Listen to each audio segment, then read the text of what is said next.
You hear it before you understand it. A thin metallic whine cutting through the jungle heat. The kind that makes your skin tighten even before you know why. The crew chief on the landing zone is waving smoke, green and frantic, shouting into a radio that's already drowning in panic. And above it all, sliding sideways through the humid air like a shark's fin, comes the outline of a Cobra gunship. Long nose, twin canopy, rotors beating the sky into submission. To the grunts on the ground, that shape means survival. To the man flying it, it means something else entirely. Because what nobody tells you is this: the most dangerous thing in a Vietnam firefight wasn't always the enemy. Sometimes it was the order you were told to obey. And the pilot we're talking about today, unnamed in reports, buried under call signs and redacted lines, made one choice that should have grounded him forever. Instead, he got decorated. So here's the question you need to sit with. Why would a Cobra pilot defy a direct order, knowing he could be court-martialed? And here's the brutal, specific truth that unlocks the whole story. Because in Vietnam, the Cobra wasn't just a weapon. It was a trap that punished hesitation. By the end of this, you'll understand the dark reason that forced one man to break ranks, and why command quietly thanked him afterward. The US thought they had solved a simple problem: firepower. Troops were landing in hot LZs all over the Central Highlands, places where the jungle swallowed sound, where ambushes grew out of the ground itself. The UEs carrying infantry were fast, but they weren't meant to duel machine guns at tree level. What commanders needed was a guardian, something with teeth, something thin, lethal, and able to carve a path through anything the enemy threw at it. Enter the AH-1 Cobra. Narrow fuselage, high speed, a shark-nosed silhouette that looked like it belonged in a different century. On paper, it was perfect protection for vulnerable infantry. And the doctrine was clean. Cobras orbit. Cobras provide fire support. Cobras do not leave the pattern unless ordered. Simple, controlled, predictable. And in the air-conditioned briefing rooms at base, it made sense. Keep the gunship overhead where it's safest. Don't dive into hotspots without clearance. Preserve air assets. Avoid losing machines that can't be replaced fast enough. But Vietnam isn't a briefing room. Vietnam is heat that clings to you like regret. It's mud that pulls at boots. It's a canopy that eats radio signals, a horizon that lies about where the danger is. The air is dense, the jungle is thick, and the enemy has dug in positions so well hidden even God would miss them on the first pass. Command believed the Cobra could stay high, stay safe, stay structured. Then the shooting started, and the paper logic died. On paper, the Cobra was a miracle. Sleek design meant speed no Huey could hope to match. A turreted minigun and grenade launcher turned the nose into a fire hose. Wing-mounted pods could unload enough rockets to erase a football field. Crews respected it immediately. It was the first machine that felt like it actually wanted to fight, and the enemy feared it. NVA units dug deeper when they heard one coming. They hid wounded and weapons under logs. They learned that tangling with a Cobra at dusk was suicide. The gunship thrived in that half-light when you could hear it but barely see it. But the advantage came with a bill, because everything the Cobra did well required one thing: momentum. Speed kept it alive. Aggression made the weapons effective. Visibility depended on angles that only existed when you broke pattern. And that meant every Cobra pilot lived inside a tension: obey the doctrine or save the troops. Which brings us to the dark reason, stack the truths that forced one pilot to defy orders. Reason. The Cobra needed speed to survive, but speed killed communication. The machine was designed to slash through the sky, not hover politely over a clearing. When the pilot kept the required orbit speed, the radios broke into static more often than clarity. VHF would fade, UHF would distort. Ground units calling for fire sounded like whispers underwater. Mechanism.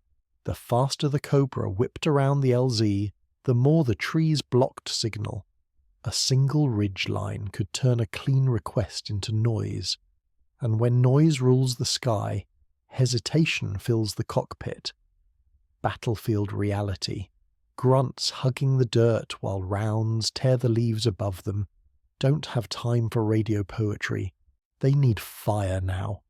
And if the Cobra can't hear the coordinates clearly, it stays high. That's doctrine. Human experience. Imagine staring down at a clearing full of men pinned by enemy fire, hearing half a sentence, taking casualties north treeline God, and then losing the rest. Imagine your co-pilot glancing at you, waiting, sweating under the helmet because you know one wrong dive could send you into an invisible machine gun nest. Consequence: Cobras stayed too high. Fire came too late, and units sometimes died waiting for clarity that never arrived. Micro scene. You're in the front seat, sweat dripping onto the gun sight.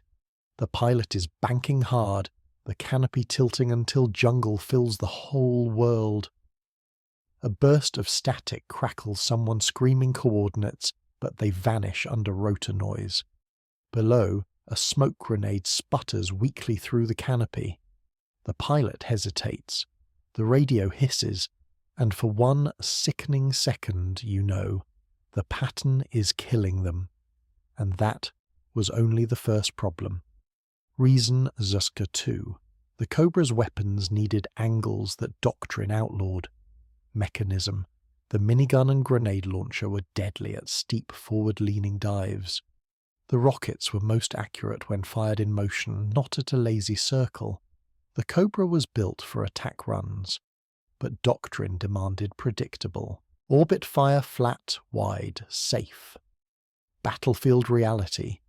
The jungle didn't care. Enemy bunkers were carved under root systems. Machine gun nests were angled upward, waiting for predictable gunship passes. A Cobra staying in orbit might fire blind. Human experience. You look down and see muzzle flashes stabbing upward through bamboo. You can't depress the turret enough. The angle is wrong. The orbit keeps pulling you out of position. Your weapons feel useless. Your hands tighten on the grips until the knuckles pale. Consequence: pilots knew the safest way to fight often did nothing. The only thing that would work was the one thing they weren't supposed to do: break pattern, dive low, and put the Cobra directly over the enemy's heads. Micro scene. The pilot exhaled once through his teeth, broke orbit, pitched the nose down. The tree line surged upward like a beast. Branches snapped under rotor wash. The co-pilot shouted a warning, but the dive was already locked, and suddenly, like a curtain pulled back, the bunker entrance appeared. One burst of minigun fire tore it open. The screams on the radio stopped. Silence replaced panic, and command wasn't happy. But more was brewing. Reason 3. Enemy adaptation punished obedience and rewarded aggression. Mechanism. NVA forces watched patterns. They learned that Cobras circled clockwise. They memorized the standard radius. They placed PKM teams in spots that intersected the orbit, not the attack angles. The Cobra pilots didn't know it at first. Battlefield reality. The longer the Cobra stayed in orbit, the more predictable its path became. The jungle hid ambush positions at the perfect height. A pilot sticking to the rulebook was flying straight into a calculated kill zone. Human experience. You hear the first burst slam into the fuselage like gravel in a tin can. The cockpit shudders. Warning lights blink. The co-pilot screams over the intercom, and you realize the enemy didn't react they anticipated.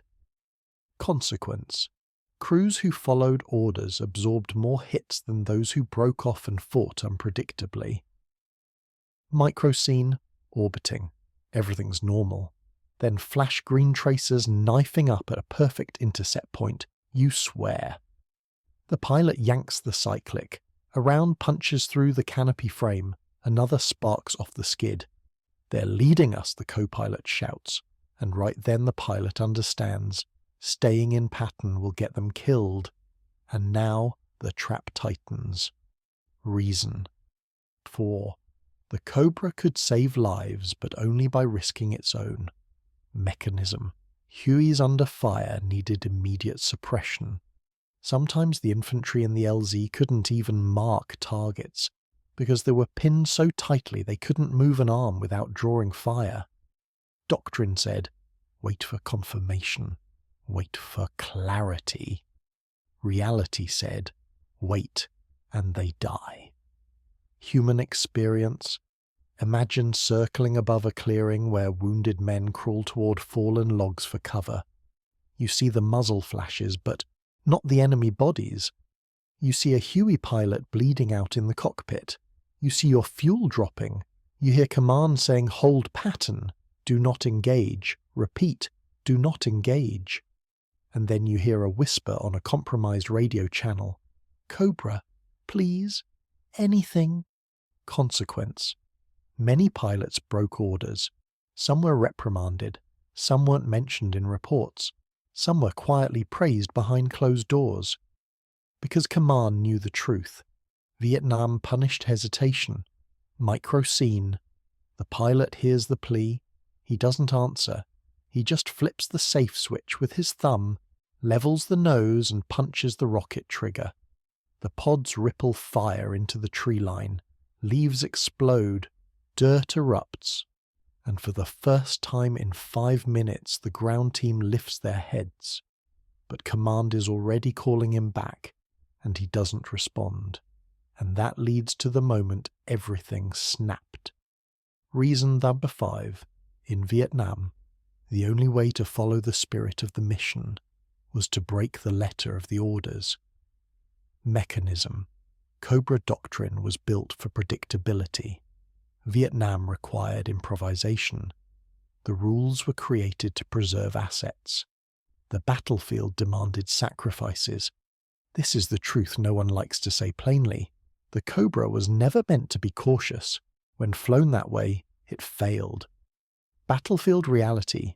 Pilots who stayed high became spectators. Pilots who broke pattern became saviors. Human experience. Inside a Cobra cockpit, you don't think about regulations. You think about the soldier bleeding in the clearing. You think about the Huey pilot slumped against his harness. You think about the machine gun nest you can neutralize in 2 seconds if command would just stop talking. Consequence. One pilot, our pilot, made the choice that every Cobra crew silently rehearsed. He shut off the doctrine. He shut out the radio. He flew the machine the way it was built, not the way it was instructed. And he did it knowing the fallout could end his career. Micro-scene, the defining moment. The radio is buzzing. Command is ordering a disengagement. The pilot's fuel light is glowing amber. The co-pilot is pleading, we're out of time. He sees the trapped infantry, sees an NVA squad running beneath the canopy, preparing RPGs. He knows one clean run will end it. He presses the transmit key, says nothing, drops into the trees, leaves whip past the canopy. The tree line erupts as he fires. The RPG squad disappears. The infantry rise from cover. The extraction resumes. He saved them. And technically, he disobeyed. So why wasn't he court-martialed? Because command read the after-action reports. And for once, they understood the truth. Which brings us to the ending. That clearing, the one where the Cobra dove without permission, became a quiet line in a report. No names, no drama, just effective close-air support under heavy fire. But when the wounded Huey returned and the infantry told their story, command had a choice: punish the pilot or acknowledge the flaw in the doctrine. They chose the latter. The pilot received a medal for valor, not because he followed orders, but because he followed the reality of Vietnam. Here's the dark reason. The Cobra was designed for aggression. Doctrine tried to tame it, and men died in the space between those two ideas. The pilot who broke rank simply erased that space. He flew the Cobra the way war required, the way survival required, the way truth required. War punished the assumption, the machine demanded instinct, and the men on the ground paid the price until someone finally broke the rule that needed breaking. That's the dark reason one Cobra pilot defied orders and got decorated.